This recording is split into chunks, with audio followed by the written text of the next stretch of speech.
today's lesson is just going to be a review of the Pythagorean theorem. And everybody, I think, knows the Pythagorean theorem already. And it just states that the sum of the square of the legs, a squared plus b squared, is equal to the square of the hypotenuse. Okay, so then what ends up happening is if you're asked to find the length of the of RS, line segment in the right triangle, express the answer in both simplest radical form and as a decimal to the nearest tenth. So in terms of labeling your sides A, B, and C, the hypotenuse always has to take C. So the hypotenuse is 16. We don't care about what A or B is. We're just going to call RS the unknown A, and I'm going to call 12 TS B. And then when you use the Pythagorean theorem, you basically say a squared plus 12 squared equals 16 squared. Feel free to use your calculator. A squared plus 144 equals 256. To get a squared alone, subtract 144 on both sides, and that leaves you with a squared equals 112. Because you got to do simplest radical form, you go back to what we were doing earlier with square roots and you use your chart and you say, well, what's the largest perfect square that goes into 112? And it turns out that in 112, you can pull out the square root of 16 times the square root of 7. And the square root of 16 is just 4. So one of your answers, the simplified radical answer, would be 4 radical 7.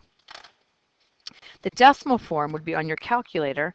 You'd have to get to the square root symbol, which is above the x squared, and you would just type in the square root of 112, and what comes out here is a equals to the nearest tenth, 10.6.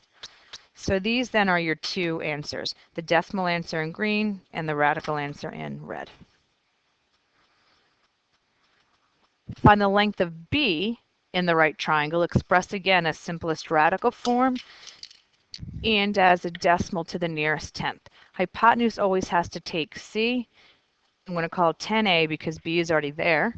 So then you get a squared or 10 squared plus b squared equals c squared or 12 squared. 100 plus b squared equals 144. Subtract 100 from both sides. B squared equals 44. Radical form would be square root of 4 square root 11. And that turns into 2 rad 11. Decimal form on the calculator, just type in square root of 44, and what would come out in this case to the nearest tenth is 6.6. Again, two answers, 2 rad 11 and 6.6. A rectangular flower bed is 8 yards wide, 15 yards long. A diagonal path is planned through the flower bed.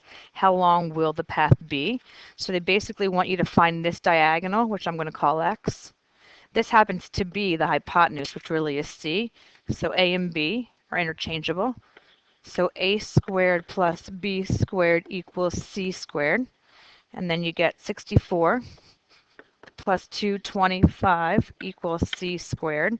And then you get 289 equal to c squared. It just tells you or asks you how long it's going to be. So I'm not really sure. Not that I'm not really sure. I happen to know that 289 is a perfect square, and it just comes out to be 17. So in this case, 17 yards equals C. Next one. In a right triangle, the hypotenuse is 25 units long and one of the other legs is 8 units long. What's the length to the nearest tenth of whatever leg is missing? So in your right triangle, if your hypotenuse is 25, one of the legs is 8, then you have an unknown. So then when you do a squared, whoopsie, let's try that again. So a squared, I'm going to call it x squared, plus 8 squared equals 25 squared. And then when you multiply everything out, you get x squared plus 64 equals 625. Subtract 64, subtract 64. X squared comes out to be 561. It asks you for the nearest tenth only, so I only have to worry about the square, the decimal. So when you go onto the calculator for the square root of 561 and you round it to the nearest tenth, you should end up getting 23.7.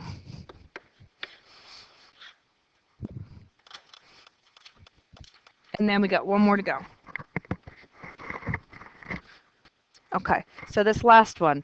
A right triangle has legs that are 10 units long and 20 units long. What's the length of the hypotenuse? And again, it wants it simplest rad, and it wants it to the decimal tenth. What do we got going on? So right triangle, legs 10, 20. What's the hypotenuse? 10 squared plus 20 squared equals x squared. 100 plus 400 equals x squared. 500 equals x squared. Well, 500 breaks down into 100 times 5, which means 10 rad 5. That's going to be one of the answers. And then as a decimal, the square root of 500 also comes out to be 22.4. And that's the other answer. And that's it. Nice job.